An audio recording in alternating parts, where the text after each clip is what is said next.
हुकूमत और खुर्शीद शाह के दरमियान मुकमुके की बात नहीं की। ऑपोजिशन लीडर यकतरफा मुकमुके के तहत हुकूमत से फायदे लेते रहे, ये कहना है चौधरी निसार का। शामिल करेंगे वफाकी वजीर दाखिला का वो खुसूसी मौक़िफ़ जो उन्होंने हमें हमारे प्रोग्राम के लिए दिया। सिंध असेंबली तालीमी इदारों में सिक्योरिटी की खस्ता हाली से गूंज उठी। पीपल्स पार्टी और मुत्तहिदा कौमी मूवमेंट एक नए मुद्दे पर आमने सामने आ गए।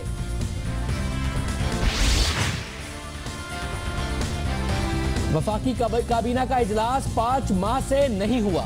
मुश्तरका मुफादात कौंसिल का इजलास 9 माह से नहीं हुआ। सेनेट 10 माह से वजीर आजम की मुंतजिर है।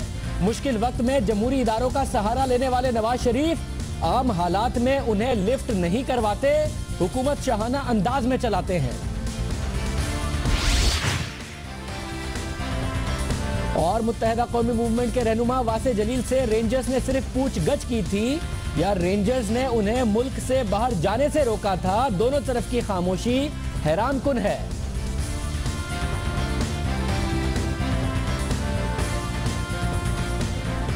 अस्सलाम वालेकुम, मैं हूं शाहजेब खानजादा। पीपल्स पार्टी और वफाकी वजीर दाखिला चौधरी निसार के दरमियान लफ्जी जंग मजीद शिद्दत इख्तियार कर गई है। इस जंग के नतीजे में और इस जंग में बिलावल भुट्टो जरदारी भी कूद गए हैं।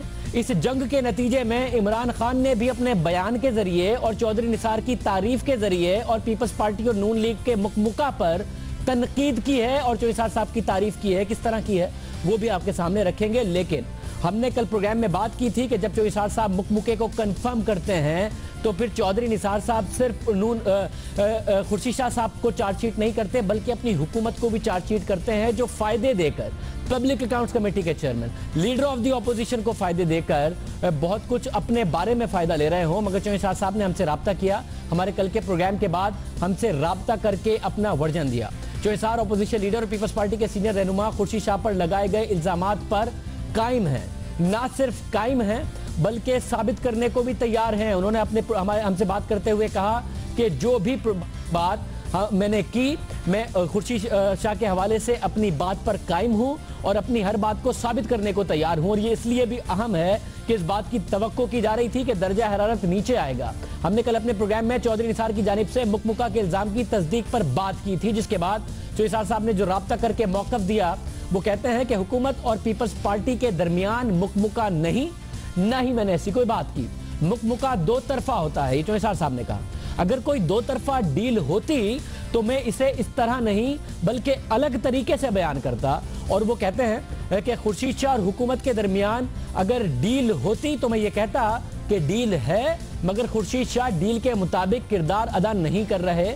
वो समझते हैं कि गलत फहमी में और दानिस्ता तौर पर नहीं हुई और ये गलत फहमी में ये बात मीडिया की तरफ से कर दी गई है और वो शुक्रगुजार होंगे कि इसकी तस्हीह कर दी जाए। ये चौधरी निसार साहब की तरफ से कहा गया कि उन्होंने मुकमुके की तरफ से की बात नहीं की थी, मगर वो इस बात पर कायम है कि खुर्शीद शाह यक तरफा फायदा हुकूमत से लेते रहे हैं। चौधरी निसार ने यह दावा किया कि खुर्शीद शाह हुकूमत पर तनकीद भी करते हैं और हुकूमत से फायदे भी लेते हैं। खुर्शीद शाह ने हुकूमत से जो फायदे लिए वो महज इल्जाम नहीं, वो साबित कर सकते हैं, इनके पास शवाहिद मौजूद हैं। चौधरी निसार ने यह भी वाज़ेह किया कि उनके अल्फाज ये थे कि मैं इसकी कंफर्मेशन आपको कर रहा हूं कि एक ऑपोजिशन लीडर ने अपने इस अहम तरीन ओहदे का किस तरह फायदा उठाया। हुकूमत वक्त से वो एक अलग कहानी है। चौधरी निसार ने यह वजाहत तो कर दी, लेकिन मसला यह है कि चौधरी निसार साहब कह रहे हैं कि उन्होंने कहा था कि मैं इस बात की कंफर्मेशन कर रहा हूं कि एक ऑपोजिशन लीडर ने किस तरीके से फायदा उठाया। और अगर चौधरी निसार साहब कहते हैं कि मिसअंडरस्टैंडिंग हुई है जो कि इंटेंशनल उनको नहीं लगती, तो चौधरी निसार साहब का जब पूरा बयान देखें तो वो इसी कॉन्टेक्स्ट में लगता है कि वो पाकिस्तान तहरीक इंसाफ के मौक़िफ़ को कंफर्म कर रहे हैं। अगर इस बयान को उस बयान से हटाकर देखें तो ऐसा लगता है जो चौधरी निसार साहब बात कह रहे हैं। आज खान साहब ने क्या कहा वो भी बहुत अहम है, मगर कल चौधरी निसार साहब ने क्या कहा था जिसको वो कह रहे हैं कि मिसअंडरस्टैंडिंग हो गई, ये जरा सुन लीजिए। मैं ये भी आपको यकीन दिलाना चाहता हूँ कि पिछले 2 साल वो कहते तो पीटीआई है ना मुकमुका, मगर मैं इसकी कंफर्मेशन आपको कर रहा हूँ कि एक अपोजिशन लीडर ने अपनी इस अहम तरीन ओहदे का किस तरह फायदा उठाया हुकूमत वक्त से, वो एक अलग कहानी है। तो मैं ऐसे शख्स को वो इतनी अहमियत नहीं देना चाहता। मुझे अफसोस एक बात का है कि इनके नाम के साथ सैयद है, और एक सैयद इतनी गलत बयानी करे, मुझे इस पे अफसोस हुआ। अब देखो चेसा साहब कह रहे हैं कि ये जो बात है कि मुकमुका की बात वो करती है पाकिस्तान तहरीक इंसाफ, और फिर मेरा यह कहना कि मैं इस बात की कंफर्मेशन कर रहा हूं कि चौंसार ने हुकूमत वक्त से फायदा उठाया है। ये दोनों अलग अलग बातें हैं, इसको एक साथ जोड़ के ना देखा जाए कि मैं मुकमुके की कंफर्मेशन कर रहा हूं। ये बात चौंसार साहब ने हमसे गुफ्तगू करते हुए कही। अब जो सूरत हाल वाज़ेह हो रही है, आज चौधरी निसार साहब के दिफा में वफाकी वजीर राना तनवीर सामने आए और उन्होंने जो कहा, उससे पहले हम आपको बताते चले कि इमरान खान ने चौंसार साहब के बारे में कहा कि चौधरी निसार को मैं बचपन से जानता हूं, चौंसार कुछ भी कर ले आखिर में सच बोल ही देते हैं, और ये उनकी तरफ से सच बोला गया है और मेरे मौक़िफ़ की तस्दीक चौधरी साहब की तरफ से की गई है। चौधरी साहब ने दरमियान में ऐसी बहुत सारी बातें की हैं पिछले 1.5-2 साल में, और धरने के दौरान भी जो इमरान खान साहब के हवाले से भी हैं। पता नहीं खान साहब उनको सच समझते हैं या नहीं, धरने पर जो तनकीद की उसको सच समझते हैं या नहीं, इमरान खान साहब की पाकिस्तान तहरीक इंसाफ पर जो तनकीद की उसको भी सच समझते हैं या नहीं। मगर कल जो चौधरी साहब ने कहा, जिसकी वो तस्हीह कर रहे हैं कि मैंने उस कॉन्टेक्स्ट में नहीं कहा, उस पर इमरान खान साहब कहते हैं कि चौधरी निसार आखिर में सच बोल ही देते हैं और मैं उनको बचपन से जानता हूं, और उन्होंने फिर सच बोल दिया है और मुकमुके की तस्दीक कर दी है। आज राना तनवीर साहब ने कहा, जो कि वफाकी वजीर है, कि खुर्शीद शाह अदालत जाएं या असेंबली, उनके के खिलाफ पहली गवाही वो देंगे। और वो कहते हैं कि पाकिस्तान इंजीनियरिंग काउंसिल खुर्शीद शाह के भाई की करप्शन से भरी पड़ी है। खुर्शीद शाह ने अपने भाई को गैर कानूनी तौर पर पाकिस्तान इंजीनियरिंग काउंसिल का चेयरमैन लगाया। इसकी मुद्दत मुलाजमत में तोसी के लिए उनकी मिन्नतें की। खुर्शीद शाह से मैंने मुआजरत की कि मैं नहीं कर सकता, तो वो शिकायत लेकर बड़ी दूर तक गए। वज़रा संगीन इल्जामात लगा रहे हैं, जबकि वज़ीर आज़म नवाज शरीफ ने मामला ठंडा करने की कोशिश की। आज अहम मुशावरती इजलास में वज़ीर आज़म नवाज शरीफ ने कहा कि वफाकी हुकूमत सिंध हुकूमत से कोई तसादुम नहीं चाहती। अहम बात यह है कि अगर चौधरी निसार इन इल्जामात को साबित करते हैं तो खुर्शीद शाह का सियासी मुस्तकबिल दाव पर लग सकता है, क्योंकि खुद खुर्शीद शाह ने कल ही यह दावा किया कि अगर उन पर या उनके किसी अजीज पर फायदा लेने का इल्जाम साबित हो जाए, अजीज का लफ्ज़ इस्तेमाल किया था, तो राना तनवीर साहब जो इस वक्त हमारे साथ प्रोग्राम में मौजूद भी हैं, उनके बयान की अहमियत बढ़ जाती है। उन्होंने कहा कि अगर साबित हो जाए तो वो सियासत छोड़ देंगे। एक वो बात जिससे मेरी जात को फायदा पहुंचा हो, मेरी जात या मेरी फैमिली को या मेरे दोस्तों को फायदा पहुंचा हो, तो मैं इस शाह को खैराबाद कह दूंगा, सियासत को खैराबाद कह दूंगा। आज से पहले खुर्शीद शाह साहब ये तासुर देते थे कि चौधरी निसार हुकूमत के लिए और मियां नवाज शरीफ साहब के लिए खतरा है। अब चौधरी निसार और राना तनवीर साहब अकेले खुर्शीद शाह साहब पर ये इल्जाम लगा रहे हैं, पूरी पीपल्स पार्टी पर नहीं लगा रहे। तो ये तासुर है कि leader of the opposition, public accounts committee के चेयरमैन, क्या वो जिम्मेदारी जो पीपल्स पार्टी इन्होंने ऑपोजिशन की दी थी उससे हटकर जाती तौर पर फायदे ले रहे हैं। राना तनवीर साहब भी हमारे साथ मौजूद हैं, आप वफाकी वजीर हैं, और कमरुज़्ज़मा कायरा साहब भी हमारे साथ मौजूद हैं। कायरा साहब से भी वर्जन मालूम करेंगे। राना तनवीर साहब, ये बताइएगा, जब किसी आला शख्सियत तक वो गए, जिसका आप कह रहे हैं कि आपने बात नहीं मानी तो खुर्शीद साहब वहां तक गए, वो शख्सियत कौन थी और उसके बाद आपने बात मानी उनके भाई के लिए या नहीं मानी? देखें, वो शाह साहब के भाई कोई 6 साल से वो उसके सरबराह थे, चेयरमैन थे पाकिस्तान इंजीनियरिंग काउंसिल के, और उसमें जब उनका एक टाइम खत्म हुआ, दूसरा टर्न्योर, तो फिर वो मेरे पास जब ये मसला आया, तो वो इलेक्शन का मसला था पाकिस्तान इंजीनियरिंग काउंसिल का, तो उन्होंने मुझे मुख्तलिफ हवाले से अप्रोच कराया, और जब मैंने कहा कि नहीं, हमारी पॉलिसी भी है और मुस्लिम लीग नून की पॉलिसी और प्राइम मिनिस्टर की ये एक पॉलिसी है कि हम जो भी अपॉइंटमेंट्स या काम होंगे वो मेरिट और ट्रांसपेरेंट होंगे और रूल्स और रेगुलेशन के मुताबिक होंगे। तो उन्होंने फिर खुद मेरे पास अपने भाई साहब को लाए, लेकिन मैं वाकई जो मैंने ये टिकट चला है आज, जिसका मैंने स्टेटमेंट दिया है कि उनकी जो 6 साल का दौर था, ये मैंने इसलिए बात की आज शाह साहब के कि उन्होंने कहा मैंने या मेरी फैमिली ने कोई फायदा उठाया हो, तो उसके अगर किसी वक्त प्रोग्राम रख लें तो मैं आपकी तफसील उधर आपके मैं प्रोग्राम तो रख लूंगा, मगर इस बात को मुकम्मल तो कर दीजिए। वो आपके पास आए, बात नहीं मानी, उन्होंने एक आला शख्सियत के पास गए, वो शख्सियत कौन है अगर आप बताना चाहें, ना बताना चाहें तो ये तो बता दीजिए, फिर काम हुआ या नहीं हुआ, फायदा तो उस वक्त उठाएंगे ना जब काम हुआ हो। आए अपने भाई के साथ, तो मैंने जब माजरत की कि ये मैंने तो कानून और कायदे के मुताबिक करना है, तो उन्होंने फिर इधर उधर से बात लेके गए वो ऊपर तक, लेकिन जब उनका काम, मैं तो ये कहता हूँ जब काम उनका ये नहीं हुआ, लेकिन बहुत सारी ऐसी जगह ये मैंने तो उनके सामने रजिस्ट किया, लेकिन बहुत सारी दूसरी वजारतों में मुझे इल्म है कि जहां इन्होंने काम ऐसे करवाए हैं जैसे इनको और इनकी फैमिली को फायदा पहुंचा है। और सब आप कह रहे हैं कि आप अदालत जाने को तैयार है, तो आपको इल्म है या आपके पास सबूत है तमाम चीजों के? और मैं बताऊंगा, अपनी इसकी कहानी भी बताऊंगा पाकिस्तान एजुकेशन काउंसिल की। मैं डॉक्यूमेंट्स बगैर तमाम रिकॉर्ड और सबूतों के साथ, और साथ ही साथ दूसरी मिनिस्ट्रियों में भी जो मुझे इल्म है जाती तौर। राना साहब मेरे साथ रहिएगा। कायरा साहब, एक पहलू तो यह है, आज ज़ाहिर बिलावल भुट्टो जरदारी ने भी शदीद तनकीद की है, कल सिंध के वुज़रा ने भी शदीद तनकीद की चौंसार साहब पर। एक पहलू यह है कि वो इल्ज़ाम लगा रहे हैं, दूसरी तरफ अगर राना तनवीर साहब कह रहे हैं कि सबूत भी मौजूद हैं, अदालत में भी ले जाएंगे, तो क्या ये पीपल्स पार्टी के लिए एक कंसर्न नहीं है कि उनके नॉमिनेट किए हुए या जो तैनात किए हुए लीडर ऑफ द ऑपोजिशन है, पब्लिक अकाउंट्स कमेटी के चेयरमैन है, वो जाती तौर पर फायदे ले रहे हैं? क्या पीपल्स पार्टी खुर्शीद शाह साहब की भी तहकीकात करेगी या महज तनकीद करेगी? देखिए शाहजेब, पहली बात तो यह है कि खुर्शीद शाह साहब पीपल्स पार्टी है, वो सिर्फ हमारे को नॉमिनेटेड नहीं, अपॉइंटेड नहीं है, वो पीपल्स पार्टी के पुराने और दरीना कारकुन हैं, वो पीपल्स पार्टी के लीडर हैं, पीपल्स पार्टी हैं। और अगर उनके ऊपर कोई इल्जाम है तो हम उस इल्जाम की बिल्कुल वजाहत चाहेंगे और बिल्कुल उसके खुलेआम बातें कर रहे हैं। राना साहब ने जो बातें की हैं, कुछ बातें वो भी हैं जो राना साहब उनसे करते रहे।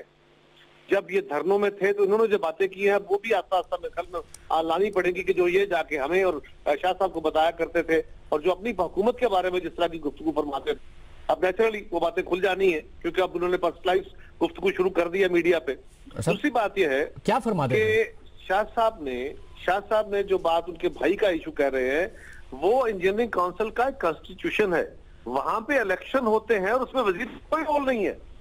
राना साहब ना उनके भाई का मुद्दत ओहदा बढ़ा सकते हैं ना कम कर सकते हैं, और वहां पे इलेक्शन होते रहे हैं, वहां पे मुस्लिम ग्रुप इलेक्शन लड़ते रहे हैं, और पिछले इलेक्शन में हसन इकबाल साहब ने बाकायदा अपना ग्रुप, उनका क्योंकि वो भी इंजीनियर है, उन्होंने अपना बाकायदा इलेक्शन लड़े हैं। शाह साहब के भाई को ना मियां नवाज शरीफ ने कोई फेवर दी ना पीपल्स पार्टी ने कोई फेवर दी, वो बाकायदा इलेक्शन प्रोसेस से इंजीनियर्स के इलेक्शन जीत के लेके आते, उसमें कैंपेन चलाते रहे, उनके मुखालिफ भी चलाते रहे, वो भी चलाते रहे। कैर साहब आपके लिए है, आपके लिए एक सवाल है मगर साहब, ये जो है आपकी कि दूसरे मेरे पास आपके पास दूसरी मिनिस्ट्रीज के भी शवाहिद मौजूद है, क्योंकि जो आपकी मिनिस्ट्री का एतराज है उसमें तो वो कह रहे हैं आपके पास कोई पावर ही नहीं है, आप क्या फायदा देते खुर्शीद शाह साहब को जो आपने दिया भी नहीं है? आप कह रहे हैं ये जो इनका ये इंप्रेशन है कि कोई मुद्दत मुलाजम बढ़ाने के लिए, बिल्कुल ऐसी बात नहीं है। मैं वहां पे इलेक्शन शाहजेब, वहां पे इलेक्शन होते हैं, और इलेक्शन के लिए मैं कहता हूं कि जिस अंदाज से इन्होंने वहां इलेक्शन करवाए पिछले दौर में, जिस तरह ये करते रहे उसके सारे सबूत हैं।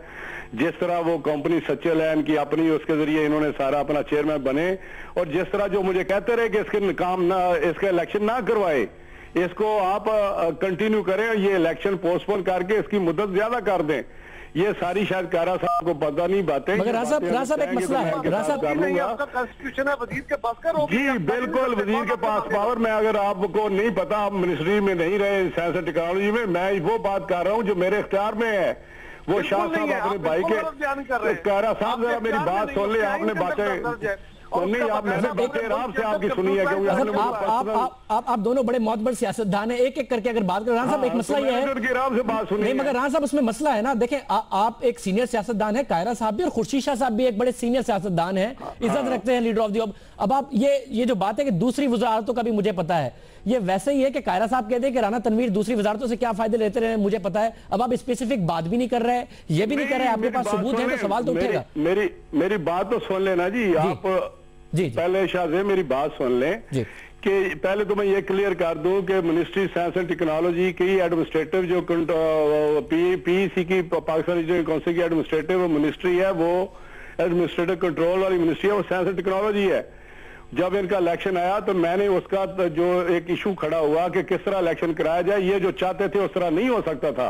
वो सारी बातें क्योंकि लंबी हैं, मैं इसलिए नहीं करता, वहां मेरा इन्वॉल्वमेंट थी, मुझे सिफारिशें कराई गई, किस किस से कराई गई, क्या क्या हुआ, वो सारी बातें हो जाएंगी, किस तरह मेरे पास अपने भाई को आखिरी तो लेके आए। लेकिन ये जो बात इन्होंने की है कि कैरा साहब के मैं क्या क्या बातें करता रहा, वो बिल्कुल सामने लाए, आए, बैठे। बात यह है कि मेरी अगर इनके वो शाह साहब पीपल्स पार्टी है और वो बड़े पुराने इनके सीनियर बंदे हैं, तो मुस्लिम लीग नून भी मैंने बनाई है, और मुस्लिम लीग नून में मेरा मामला नहीं है, आपने नहीं मुझे बताएं, मैं भी मुस्लिम लीग बात ना करें कैरा साहब, ये बातें नहीं, मसला ये है, बात ये है कि एक बात हो रही है मिनिस्ट्री में। मामला ये है कि मामला पहले ही पर्सनल हुआ हुआ है, इसको मजीद पर्सनल करने से बेहतर है कि गुजरे उनका भी रिकॉर्ड अभी मौजूद है, ब्लैक एंड व्हाइट में लेके आऊंगा वो, तो इसलिए मैं कहता हूँ कि जब आपने फिर राणा तनवीर साहब 1 मिनट रुकिएगा, राणा तनवीर साहब 1 मिनट रुकिए, 1 मिनट सर देखिए, पहले राणा साहब आप दोनों सीनियर रहनुमा हैं, आपको साथ लेने का मतलब ये नहीं है कि मामला जितना पर्सनल हुआ है ये और पर्सनल हो जाए। मामला ये है कि चीजें सामने आए, महज इल्जामात ना हो। कायरा साहब 2 बातें अहम है। राणा तनवीर साहब कह रहे हैं कि मैं अदालत में ये सबूत देने को तैयार हूं, तो आप लोगों के पास बड़ा आइडियल ऑप्शन है कि खुर्शीद शाह साहब अदालत चले जाएं। दूसरा, एक इंटरनल अकाउंटेबिलिटी भी होती है कि पार्टी इंटरनल अकाउंटेबिलिटी करेगी कि खुर्शीद शाह साहब कोई फायदे इस किस्म के लेते तो नहीं रहे। पहली बात तो ये है कि राणा साहब ने अपनी गुफ्तगू पहले की, आपने मुझे मौका ही नहीं दिया, फिर आप उनके पास चले गए। सर आप कीजिए। मैं तो ये बात कर रहा हूं कि एक तो राणा साहब के पास उसके कॉन्स्टिट्यूशन के अंदर ये इख्तियार नहीं है, और बिल्कुल हम उसकी वजाहत करेंगे कि पाकिस्तान भर में वो ट्रांसपेरेंट इलेक्शन होते रहे, कंप्यूटराइज्ड उसका सारा सिस्टम था और कभी अदालत में जाके चैलेंज नहीं हुए। दूसरी बात यह है कि राणा साहब अब्सोल्युटली कोई बादशाह नहीं है। एक वजीर कहता है कि मेरे पास सब सबूत है, वजीर दाखिला कहता है मेरे पास सबूत है, तो अगर आपके पास सबूत हैं और वो करप्शन के हैं और फेवरेटिज्म के हैं, तो वजारतों में मुदाखलत के हैं, तो आपके पास कोई इखलाकी और कानूनी जवाब नहीं है कि आप कौम के सामने ना रखे। अच्छा, ये कायरा साहब ये अहम सवाल है। 1 मिनट शाहजेब, 1 मिनट। जी इनके पास कोई इख्तियार नहीं है कि ये कहे मेरे पास सबूत तो है लेकिन मैं दूंगा वक्त पे। किस इख्तियार के तहत ये कह रहे हैं? अगर करप्शन हुई है तो पर्चा दो उस पे, खुर्शीद शाह साहब पे। अगर उन्होंने कोई फेवरेट किया है, फेवरेटिज्म कराया है, और ये बात अगर खुल रही है चले, बड़ी अच्छी बात है। हमारी गवर्नमेंट से किस किस वजीर, किस किस एमएनए ने मुस्लिम लीग के क्या क्या फेवरेट हुई है वो भी हम सब बता देंगे। कैर साहब 1 मिनट रुकिए, कैर साहब 1 मिनट। राणा साहब इसी को मुकबुका कहते हैं कि जब तक ठीक थे ना आप बोले और सबूतों के साथ बैठे रहे। आज एक वर्बल आर्गुमेंट होता है खुर्शीद शाह साहब के दरमियान और चौधरी साहब के दरमियान, उसके बाद आप कहते हैं मेरे पास सबूत हैं जो मैं लेके आऊंगा, और आज तक आप दबाकर बैठे रहे और इसके अलावा कोई नहीं होता मुकबुका। फिर तो इमरान खान साहब ठीक कह रहे हैं कि चौधरी साहब सच बोल पड़े। शाहजेब मेरी बात सुन ले, बात यह है कि जो कैरा साहब ने कहा है बिल्कुल सही कहा है कि अगर हमारे पास सबूत हैं तो हम क्यों नहीं लेके जाते। मैं ये बता दूं कि पाकिस्तान लीजिस्लेटिव काउंसिल के जो 6 साल का दौर इख्तियार है उनके भाई का, उसमें पीएससी जो है ना, पब्लिक अकाउंट्स कमेटी, उसमें एक दिन भी नहीं उनके अकाउंट जाने दिए पीएससी के शाह साहब के भाई ने जो चेयरमैन थे। आज आप क्योंकि नया चेयरमैन इलेक्ट होके आया, वो जा रहे हैं पब्लिक अकाउंट्स कमेटी में। मैं यकीन इनको दिलाता हूं इंशाल्लाह ताला वो जाएंगे और वहां पे सारी अकाउंटेबिलिटी होगी। इसलिए हमें उसमें बिल्कुल, अगर हमने रोके हैं तो बिल्कुल फिर तो मुकमका है। लेकिन मैं अपनी मिनिस्ट्री से जो भी इरेगुलरिटी हुई है वो प्रॉपर फोरम, जो ठीक अप्रोप्रिएट फोरम है, वहां पे जाएंगे। अच्छा, जा रही है क्योंकि प्रोसीजर है, उस प्रोसीजर के मुताबिक जा रही है। जैसे अच्छी, मगर राज साहब आपको आज क्यों ख्याल आया इसका दीजिए ना, आपको क्यों नहीं ख्याल आया? 1 महीने पहले क्यों नहीं? ये जो आज आपने बयान दिया है ये 10 दिन पहले क्यों नहीं, 1 महीने पहले क्यों नहीं, 6 महीने पहले क्यों नहीं, आज क्यों? उस प्रोसीजर के तहत पब्लिक अकाउंटेबिलिटी में जा रहे हैं। लेकिन मैंने पब्लिक का खेद लिए, पब्लिक के आए हूं मीडिया पे कि इन्होंने कुछ बातें ऐसी की हैं शाह साहब ने। तो बातें आपको बुरी लगी तो आप आ गए? अगर करप्शन कर रहे थे, फायदे उठा रहे थे, पहले आ जाते ना। अगर शाह साहब कहते हैं मैं अदालत में जाऊंगा तो अदालत, मैंने तो यही कहा कि अदालत में हम जवाब देने को तैयार हैं। ये कौन सी बुरी बात है? शाह साहब कहा मैं अदालत में जाऊंगा तो हम अदालत में हाजिर होंगे, मैं खुद हाजिर होऊंगा, बताऊंगा। नहीं, मगर राणा साहब आपने कहा कि इनकी भाई की करप्शन की दास्तानें है ना पीसी में, तो वो पब्लिक को पहले नहीं पता होनी चाहिए थी। आपकी जबानी शाहजेब साहब वो पब्लिक अकाउंट्स कमेटी में रेफरेंस जा रहे हैं, मैं आपको बता रहा हूँ। अच्छा कायरा साहब, आपके एक तो ये है ना कि आप कह रहे हैं खुर्शीद साहब, अगर आपने कायरा साहब एक सवाल, मेरी बात करानी है तो फिर उसका तरीका ये है कि आप मेरी बात मुकम्मल होने दें। कायरा साहब आपकी बात मुकम्मल हुई तो मैं राणा साहब की तरफ गया था। हेलो जी कायरा साहब, आवाज आ रही है? कायरा साहब आपको आवाज आ रही है? हेलो जी कायरा साहब, आप सुन सकते हैं मुझे? हेलो जी कायरा साहब, अगर आप सुन सकते हैं, मेरा सवाल सिर्फ ये है कि कासिम जिया साहब के पर भी आपकी पार्टी ने बड़ी स्ट्रांग पोजीशन ले ली थी कि पार्टी का मसला है, बाद में उन्होंने प्ली बार्गेन कर उन्होंने किया और एम्बैरेसिंग सी सिचुएशन हो गई थी पार्टी के लिए। तो क्या आप खुर्शीद शाह साहब के हवाले से भी कोई तहकीकात करेंगे? शाहजेब, पहली बात तो यह है तहकीकात भी होंगी, लेकिन मैं सिर्फ सवाल ये करता हूं, अगर शाह साहब के भाई ने वहां पे कोई करप्शन की है, एक है ऑडिट ऑब्जर्वेशंस, ऑडिट ऑब्जर्वेशन हर महकमे के ऊपर बनती हैं और वो ऑडिट के पैरास जाते हैं पीपीएससी में और वहां पे 99.9% सेटल होते हैं। वो ऑब्जर्वेशन अपनी जगह। अगर करप्शन की है तो भाई इनके पास ऑप्शन नहीं है, दे शुड गो टू नैब। उनका केस नैब में दे, उनका केस एफआईए में दे। क्यों रखा? किस इख्तियार के तहत एक वजीर कहता है कि मैं ये केस नहीं भेज रहा और मैं पब्लिक अकाउंट्स कमेटी में पब्लिक अकाउंट्स कमेटी में आप नहीं लेके जा रहे, पब्लिक अकाउंट्स कमेटी में तो ऑडिटर जनरल लेके जाएगा, आपके लोग लेके जा नहीं सकते, कोई तरीकाकारी नहीं है आपके पास। आप क्यों कौम के सामने गलत बयानी कर रहे हैं? और दूसरी बात यह है, बाकी वजारतों में अगर आपके पास सबूत है, वजीर दाखिला के पास सबूत है, और अब तो मैं समझता हूं कि उन्होंने वजीर आजम साहब को कह दिया ना सीधा कि वजीर आजम से फेवर लेते रहे, तो वजीर आजम की जिम्मेदारी है कि वो कौम को बताएं वो किस कानून के तहत फेवर्स देते रहे। और खुर्शीद साहब से हम भी पूछेंगे, कौम भी पूछेगी और उनको जवाब देना पड़ेगा। और बिल्कुल वो अदालतों में लेके जाएंगे, बिल्कुल वो असेंबली के फ्लोर पे इस मामले को खोल के रखेंगे। और जो अगर डेवलपमेंट के काम जो हैं वो जितने मुस्लिम लीग के एमएनए ने खुर्शीद शाह के जरिए हमारे दौर में लिए, उसकी भी कच्चे चिट्टे खोले, वो भी खुर्शीद शाह साहब ने फेवर दी हुई है। लेकिन वो फेवर्स नहीं है। हम समझते हैं कि हर हल्के के डेवलपमेंट उनका हक है। ये जो इंतहाई पर्सनलाइज्ड लेवल पे जाके गलत बयानी कर रहे हैं साहब, हर हल्के की डेवलपमेंट का हक है, मगर किसी नून लीग के एमएनए का पर्सनल ताल्लुक खुर्शीद शाह साहब से उसके वजह से अगर फायदे लिए तो फिर तो बहरहाल नेपोटिज्म आ जाता है। मगर क्रॉस द बोर्ड सबको मिलता रहा। राणा साहब लास्ट कमेंट आपका, राणा साहब लास्ट कमेंट आपका जो भी कायरा साहब ने कहा है, क्योंकि कायरा साहब ने बड़ी बात कर दी है कि हम सवाल पूछेंगे खुर्शीद शाह साहब से कि उन्होंने फायदे लिए। वो जो पैराज ऑडिटर जनरल ने बनाए हैं शाहजेब, वो चेयरमैन पीएससी शाह साहब, बतौर चेयरमैन पीएससी शाह साहब ने रोके हुए थे। वो जाने रोक ही नहीं सकते। वो हर साल की रिपोर्ट जारी होती है तो नहीं ना कायरा साहब, पता वो रोके हुए थे। आप जा रहे हैं, मैं बता रहा हूँ आपको। बाकी नहीं कायरा साहब, मैं बोल रहा हूँ यही तो आपका मसला है। कायरा साहब, तकलीफ बहुत इस वक्त हो रही है ना सच की। आपको मेरी हर बात पे बोल रहे हैं, मैंने एक लफ्ज नहीं बोला आपकी इस बात में। मेरी बात सुन ले कायरा साहब, बात यह है कि ये पैरा जा रहे हैं जो उन्होंने 6 रोके रखे हैं और इंशाल्लाह जाएंगे। बाकी रही उनकी करप्शन की बात जो आप कहते हैं वो भी इंशाल्लाह ताला वो नया चेयरमैन कर रहा है और चेयरमैन सारी इंक्वायरी करके वो जो भी उसका एक्शन है वो चेयरमैन मेरे भाईजान वो नया चेयरमैन क्यों इंक्वायरी करेगा वो अलग बात है। पब्लिक अकाउंट कमेटी के अंदर जो पैरे जाते हैं वो ऑडिटर जनरल इंक्वायरी करके जाते नहीं। वो ऑडिटर जनरल के क्यों शाह साहब ने रोके, जाने नहीं दिए। मैं जो आपको समझा रहा हूँ कायरा साहब, मैं बता रहा हूँ उन्होंने रोके हैं। मैं रिकॉर्ड की बात बता रहा हूँ, सालाना पेश होती है। अच्छा मैं जो बात राणा साहब ये जो नुक्ता है कायरा साहब का कि 1 साल के बाद उसको आगे बढ़ना होता है। मैं प्रोसीजर के मुताबिक कह रहा हूँ, जिम्मेदारी से कर रहा हूँ।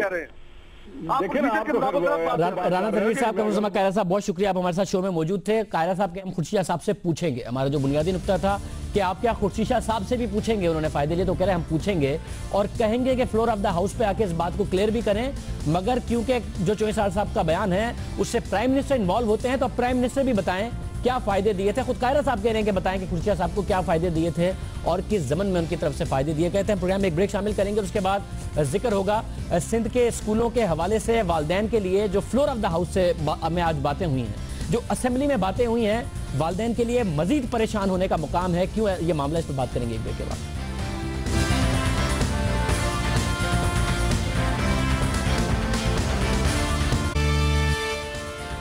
मुल्क भर में वालिदैन खौफ का शिकार हैं। कुछ तालीमी इदारे खुले हैं, कुछ बंद हैं। गैर यकीनी की कैफियत बरकरार है। कल जब चौधरी साहब ने प्रेस कॉन्फ्रेंस की उसके बाद पंजाब हुकूमत का जवाब आया तो गैर यकीनी की सूरत हाल में कमी नहीं हुई, इजाफा हुआ।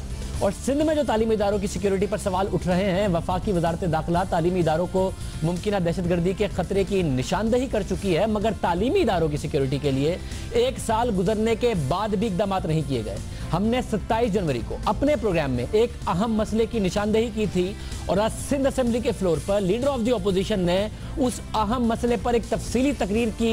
एक हंगामा बर्पा हो गया वालिदैन के लिए। जाहिर है इस सारे के सारे मामले में मजीद गैर यकीनी की सूरत हाल ही पैदा होती है। हम क्या कह रहे थे 27 जनवरी को रस्मी सिंध के महकमा तालीम ने आज नहीं तकरीबन 1 साल पहले आर्मी पब्लिक स्कूल पेशावर में दहशतगर्दी के वाक़े के बाद फरवरी 2015 को, यानी कि अब से 11 माह पहले, सूबे भर के तालीमी इदारों का सिक्योरिटी प्लान तैयार करके महकमा प्लानिंग और डेवलपमेंट को भिजवाया, जिसमें तालीमी इदारों की जरूरत के मुताबिक 4 दीवारी की तामीर और दीगर सिक्योरिटी से जुड़े मंसूबे पेश किए गए और ताकि वहां पर पढ़ने वाले बच्चे महफूज हो सके। और अगर आप समझ रहे हैं कि आर्मी पब्लिक स्कूल के वाक़े से सबक सीखते हुए बच्चों को महफूज करने के लिए इस सारे के सारे प्लान पर फौरी अमल हुआ होगा? तो ऐसा नहीं है। 1 साल होने को आ रहा है। हमारे पास मौजूद दस्तावेजात के मुताबिक महकमा PND फाइल दबाकर बैठा हुआ है और महकमा तालीम सिंध ने सूबे भर के तालीमी इदारों की सिक्योरिटी के लिए मुख्तलिफ मंसूबों की मद में 7 अरब 63 करोड़ रुपए की लागत का सिक्योरिटी मुसव्विदा भेजा, लेकिन सिंध हुकूमत ने यह मंसूबा नजरअंदाज कर दिया। और इस सारे मामले में कि ये मंसूबा आगे नहीं बढ़ा, सिंध असेंबली में leader of the opposition Khawaja Izharul Hasan ने अपने खदशात का इजहार किया और सिंध हुकूमत की सुस्ती की निशानदेही की।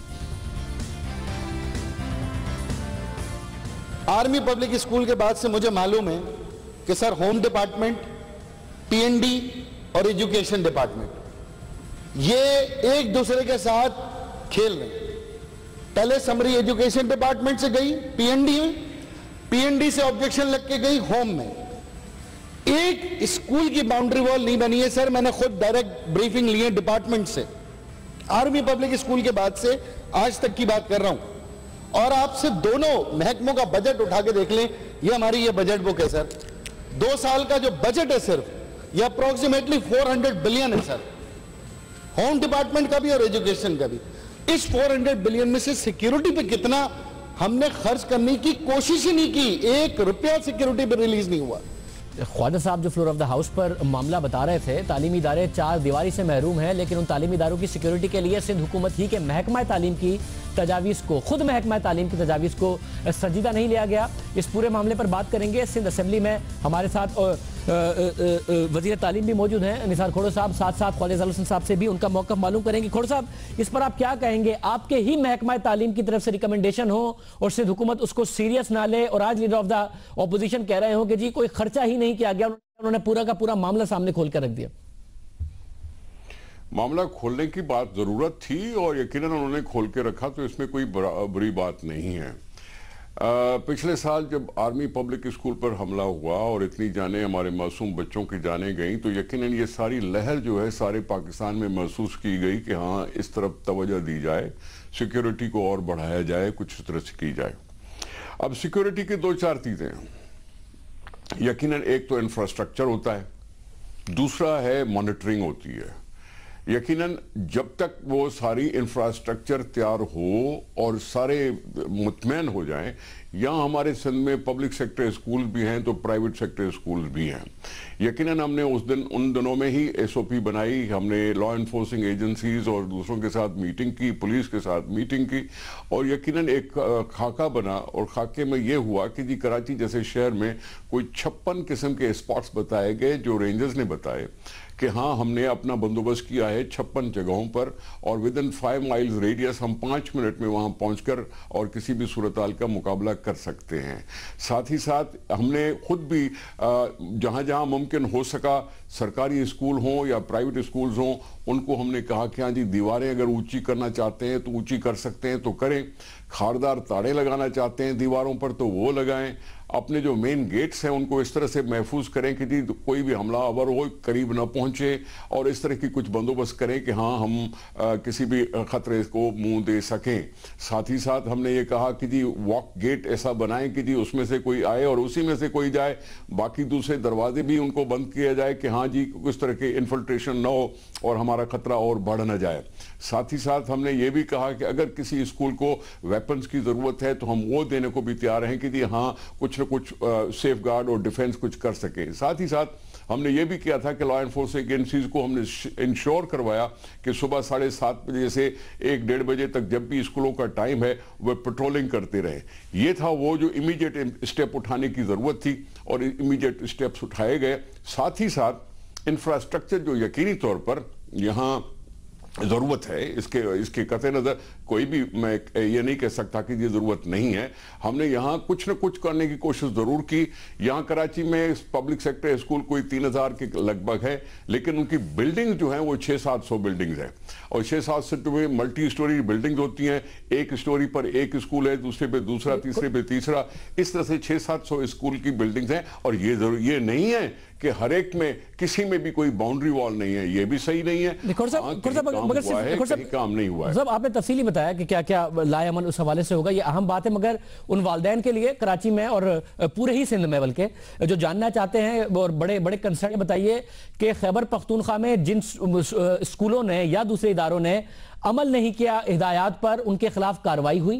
पंजाब में भी होना शुरू हो गई। अब आप इसको चेक कब करना शुरू करेंगे कि जी ये आपने फैसिलिटीज दी हैं सिक्योरिटी के लिए या नहीं? दूसरा, सिंध हुकूमत ने आप ही के दिए हुए प्रपोजल को जो 7.25-8 अरब रुपए का था, उसे क्यों नहीं संजीदा लिया इस 4 दीवारी वाली? इन दोनों को जल्दी से अगर आप जवाब दे दें। मैं गुजारिश कर लूं कि केपीके का अगर आप जिक्र कर रहे हैं तो आपने खुद ही देखा कि केपीके ने अगर कोई बंदोबस्त किया भी था तो भी चारसदा की यूनिवर्सिटी पे हमला हो गया। अगर कोई पंजाब ने कहीं बंदोबस्त किया था या नहीं किया था, उन्होंने भी सर्दी का बहाना बना के स्कूल बंद कर दिए और अभी तक बंद हुए और वो कह रहे हैं कि जी हाँ सिक्योरिटी कंसर्न्स भी थे, सर्दी भी थी, यानी मतलब कुछ न कुछ मामले को कवर अप करने की कोशिश की है। यहाँ यकीनी तौर पर अल्लाह का शुक्र है कि हमने इतनी नजर रखी कि कोई वाकया नहीं हुआ। एक स्कूल में किसी ने राह चलते हुए ग्रेनेड फेंकने की कोशिश की थी, वो भी पकड़ा गया था, वो भी बच गए थे, महफूज रहे थे। और यकीनी तौर पर हमने सब जगह कोशिश तो करते रहे हैं कि हम विजिलेंट रहें, तो देखें, और इसको मैन पावर के थ्रू भी अगर हम किसी की सूरत हाल को हम निपट सकते हैं तो वो बुरी बात उसमें नहीं है। इंफ्रास्ट्रक्चर डेवलपमेंट के जी ख्वाजा साहब, आपकी तरफ से बात बहुत ज्यादा उठाई गई थी, तफसीली जवाब आज निसार खोड़ो साहब दे रहे हैं और कह रहे हैं विजिलेंट भी हैं, हमारी तरफ से पॉलिसी भी बनाई गई है, गाइडलाइंस भी सारे स्कूल्स को इशू कर दी गई है ताकि कराची में बच्चे और महफूज रह सकें और वालिदैन को इत्मीनान हो जब उनके बच्चे जा रहे हैं। खोड़ो साहब का जवाब। आपको मेरी आवाज साफ तरीके से आ रही है? जी जल्दी जी आ रही है। देखिए, जो मौजूदा कल स्टेटमेंट आया है चीफ मिनिस्टर हाउस से, सेम यही स्टेटमेंट आर्मी पब्लिक स्कूल के बाद फौरन सिंध में आया था, आज से कोई 1 साल कबल। निसार खोड़ो साहब की पूरी गुफ्तगू आप समझ नहीं सके, लेकिन मैं आपको समझाता हूँ। इन्होंने अपनी गुफ्तगू में यकीनन ये भी हमने किया होगा, यकीनन ऐसा भी होना चाहिए, यकीनन हमने स्कूलों को कहा बाउंड्री वाल ऊंची करें, हमने स्कूलों को कहा दरवाजे बंद करें, हमने स्कूलों को कहा वॉक थ्रू गेट लगाएं। अरे भाई, हुकूमत ने 1 रुपया रिलीज नहीं किया, 1 रुपया रिलीज नहीं किया। किसी स्कूल के अंदर जहां दीवारें मखदूश थी, मैंने PC1 बना के दिए डिस्ट्रिक्ट सेंट्रल की, मैंने कॉलेजेस की PC1 दिए, मैंने सेक्रेटरी एजुकेशन से मुलाकात की है, एडिशनल सेक्रेटरी से मुलाकात की है, PND ने समरी होम डिपार्टमेंट को मार्क किए कि होम डिपार्टमेंट नोटिफाई करे कि वो कौन से स्कूल हैं जिसमें सिक्योरिटी के खदशात हैं, जहां बाउंड्री वॉल लगनी है, जहां वॉक थ्रू गेट लगने हैं, जहां बैरिकेड लगने हैं, जहां पर कैमरे लगने हैं। शाहजेब, मैं आपके सामने आज चैलेंज से ये बात कह रहा हूँ, निसार खोड़ो साहब बहुत सीनियर मिनिस्टर है, मेरे मोहतरम है, इनकी अपनी मिनिस्ट्री के साथ सिंध में सौतेला सलूक हुआ है। वजीर आला सिंध ने सिंध की एजुकेशन में सिक्योरिटी के अंदर 1 रुपए का बजट मंजूर नहीं किया। 2 साल का एजुकेशन का बजट 278 अरब रुपए है, 2 साल का होम डिपार्टमेंट का बजट 123 अरब रुपए है, और दोनों मिलाकर 400 अरब रुपए में से 400 रुपए खर्च नहीं हुए। तो आप बात जल्दी से मुकम्मल कीजिए, मैं फिर खोड़ साहब से सवाल करूं। जी खोड़ साहब, मैं आपकी तरफ आ रहा हूं, जरा बात मुकम्मल कर दीजिए। जी खोड़ साहब, आप बताइए, वो कह रहे 400 अरब रुपए में से। शाहजेब साहब देखें, इज़ारुल हसन साहब जो बात कर रहे हैं 400 बिलियन रुपीस की, मैं समझता हूं ये थोड़ी सी गलत बात कर रहे हैं।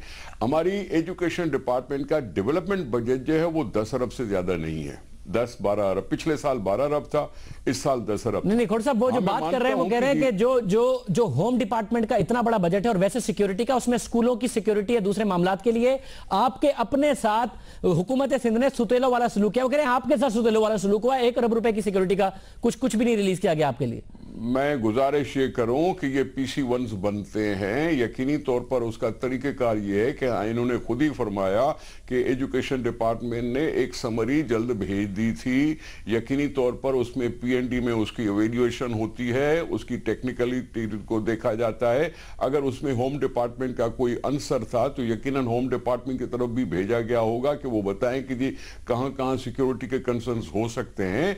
यकीनी तौर पर इसमें फाइल को मूव करते हुए हो सकता है टाइम लगा हो, बिल्कुल लगा है। खोड़ साहब इतना टाइम लगा है, खोड़ साहब इतना टाइम लगा है कि आर्मी पब्लिक स्कूल पर हमले के बाद भेजी गई थी, आज तक सर्द खाने की नजर हो गई, 1 रुपया नहीं रिलीज हुआ आपके लिए, इतना टाइम लग गया। ये ये मसला होगा वोगा का मसला नहीं है। यकीनी तौर पर वो कह रहे हैं और मैं भी कह रहा हूं कि हां इस तरह से उस समरी पर अभी काम शुरू नहीं हुआ। लेकिन इज़हारुल हसन साहब और मैं अक्सर कराची में इकट्ठे भी घूमते रहते हैं, कभी किसी कॉलेज में, मैं तो ऐसी कोई बात नहीं कि कॉलेज की कोई बिल्डिंग मैंने देखी जिसकी बाउंड्री वॉल न हो, ये बात नहीं है। खोड़ साहब, अगर आपके डिपार्टमेंट की तरफ से एक बजट भेजा गया है तो कुछ समझ के ही भेजा गया होगा। अगर वो सर्द खाने में फाइल है, आप मोतरिज नहीं है सिर्फ इसलिए कि आप हुकूमत का हिस्सा है, आपको तो एतराज करना चाहिए कि भाई स्कूलों की सिक्योरिटी के लिए हमने होमवर्क करके भेजा और हमारी हुकूमत ने मेरे साथ ही सलूक किया। हर डिमांड हर डिपार्टमेंट की पूरी तरह से नहीं भी मानी जाती। मतलब आपकी जाती तौर पर डिमांड थोड़ी है, आप तो बच्चों की सिक्योरिटी के लिए कह रहे थे, ये डिमांड तो मानी जानी चाहिए। पाकिस्तान में खतरा है। जनाब अली, डिपार्टमेंट कब कोई सेक्रेटरी साहब अपनी सहूलत के लिए थोड़ी भेजते हैं? जाहिर है वो भेजेंगे लोगों की सहूलत के लिए ना। यकीनन समरी भेजी गई, उसको इग्नोर नहीं किया गया था। उसकी टेक्निकलिटीज पे हो सकता है कुछ लेट हो गई हो। बहुत शुक्रिया, बहुत शुक्रिया, बहुत शुक्रिया। उसके बाद मज़ीद खबरों पर बात करेंगे।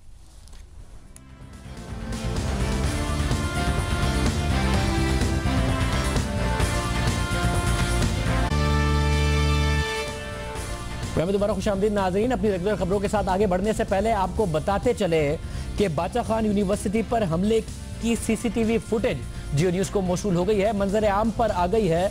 और इंतहाई अफसोसनाक वाक़े की इस वीडियो में, जो कि आपके सामने इस स्क्रीन पर मौजूद है, आप देख सकते हैं कि 4 हमला आवर यूनिवर्सिटी में दाखिल होते नजर आ रहे हैं। धुंध कितनी है ये आपको कैमरे से नजर आ सकता है कि थोड़ी सी देर के लिए कैमरा में ये नजर आते हैं कैमरे में, और उसके बाद ये चारों हमला आवर दाखिल होते हुए गायब हो जाते हैं। साथ साथ आप देख सकते हैं कि शलवार कमीज में मलबूस ये हमला आवर हैं जिनके चेहरे खुले हैं, चेहरे ढक कर नहीं आ रहे हैं। साथ साथ हमला आवरों के हाथों में क्लाशिनकोव देखी जा सकती है और यूनिवर्सिटी के तलबा और स्टाफ भी वीडियो में देखे जा सकते हैं जो अपनी जान बचाने के लिए भाग रहे हैं। जहां हमला आवर अपने खुले चेहरों के साथ और आहिस्ता आहिस्ता दाखिल होने की कोशिश कर रहे हैं, वहां पर उसके बाद आपको मजीद फुटेज नजर आ सकती है जिसमें सिक्योरिटी इदारे कार्रवाई करने के लिए पहुंचे और फिर कार्रवाई की जा रही है। तलबा हमला आवरों के बाद मुख्तलिफ रास्तों से यूनिवर्सिटी से निकलने की कोशिश कर रहे हैं, भाग रहे हैं, वो भी मनाजिर आप अपनी स्क्रीन पर देख सकते हैं। और 20 जनवरी को बाचा खान यूनिवर्सिटी पर हमले में 21 अफराद जाबाहक हो गए थे और दर्जनों इसमें जख्मी हुए थे। ये चारों दहशतगर्द इस हमले में मारे गए थे। यूनिवर्सिटी के स्टाफ ने, तलबा ने, इसके अलावा वहाँ पर मौजूद गार्ड्स ने, पुलिस ने इनका भरपूर मुकाबला किया और उसके बाद पाकिस्तान की फौज की तरफ से भी इनका भरपूर मुकाबला किया गया और इनको मार दिया गया। उसकी ये एक्सक्लूसिव फुटेज है जो इस वक्त आप अपने सामने स्क्रीन पर देख सकते हैं, हमला आवरों का दाखिल होना। और हम उम्मीद करते हैं कि इस फुटेज की मदद से कुछ मजीद जो सिक्योरिटी इंतजामात है उसको बेहतर बनाने में मदद मिले कि यूनिवर्सिटी के एतराफ से किस तरीके से दहशतगर्द दाखिल हुए, किस तरीके से उन्होंने अगर कोई नया तरीका अपनाया और उसको अपनाते हुए यूनिवर्सिटी के अंदर दाखिल हुए। ये सारी फुटेज इस वक्त आपके सामने स्क्रीन पर मौजूद है कि कैसे उन्होंने कार्रवाई की और कैसे जो तलबा और असातिज़ा हैं वो उसके बाद अपनी जाने के लिए भागते नजर हुए नजर आए और धुंध का आलम क्या था। प्रोग्राम में आगे बढ़ते हैं, बात करते हैं मुत्तहिदा कौमी मूवमेंट की, MQM के रहनुमा और राब्ता कमेटी के रुकन वासे जलील की, जिन्हें रेंजर्स ने पूछगछ के लिए बुलाया, उन्हें बैरून मुल्क जाने से रोका। मामला क्या था? ये मामला एक मुअम्मा बना हुआ है और इस पर MQM और रेंजर्स दोनों खामोश हैं। यह खामोशी हैरान कुन है क्योंकि मुत्तहिदा पहले तो कोई मौका जाने नहीं देती थी कि बयानात दे। रोजनामा जंग में शाया खबर के मुताबिक वासे जलील लंदन जाने के लिए बुध और जुमेरात की दरमियानी शब कराची एयरपोर्ट पहुंचे तो रेंजर्स ने उन्हें अंदर जाने से पहले ही रोक लिया और वहीं उनसे पूछगछ के बाद उन्हें घर वापस भेज दिया। जबकि गुज़िश्ता रोज ज़राए के हवाले से खबरें आई थी कि वासे जलील को रेंजर्स ने पूछगछ के लिए बुलाया। इस दौरान उनसे मुख्तलिफ वाक़यात के हवाले से सवालात किए गए और ज़राए का कहना था कि बैरून मुल्क जाने की सूरत में वासे जलील को रेंजर्स हुक्काम को आगाह करना होगा। हकीकत क्या है? और चाहे कमर मंसूर का मामला हो, चाहे कैफुल वरा का मामला हो, इसके अलावा राब्ता कमेटी के अरकान का मामला हो, मुत्तहिदा खामोश क्यों रहती है?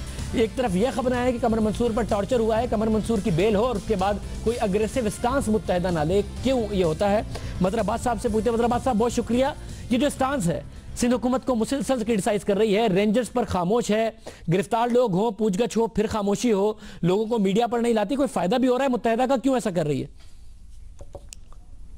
देखिए, उनको होगा फायदा, और फायदा बुनियादी तौर पे उनके नुक्ता नजर से इस वक्त जो भी उनके लोग गिरफ्तार हो रहे हैं, जिसको अस्करी विंग के लोग कहा जा रहा है, उसमें उनके उनके पब्लिकली उनको ये अंदाजा हो रहा है कि ये अब मिसिंग पर्संस में नहीं जा रहे।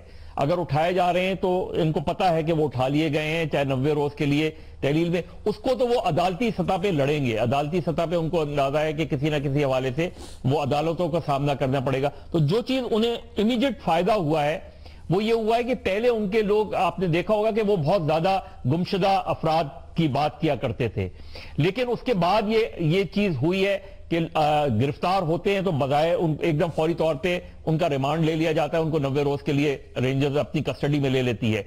वो ये देख रहे हैं, उन्हें ये अंदाजा हो रहा है कि सियासत, उनके सियासी रहनुमाओं को एज सच अभी तक गिरफ्तार नहीं किया गया है। उनके जो राब्ता कमेटी के लोग हैं उन्हें बुलाया जरूर जाता है, पूछगछ जरूर होती है, लेकिन उनको गिरफ्तार नहीं किया जा रहा, उनको उस तरीके से नहीं मुश्किलात पैदा की जा रही।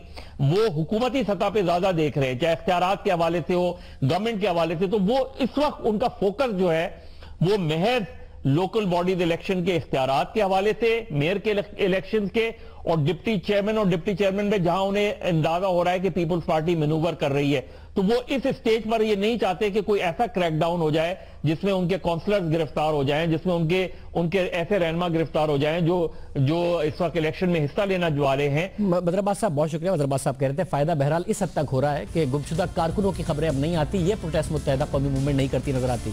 आज के प्रोग्राम में इतना ही, अब आपसे पीर के दिन मुलाकात होगी। अपना ख्याल रखिएगा, इजाजत दीजिए, अल्लाह हाफ़िज़।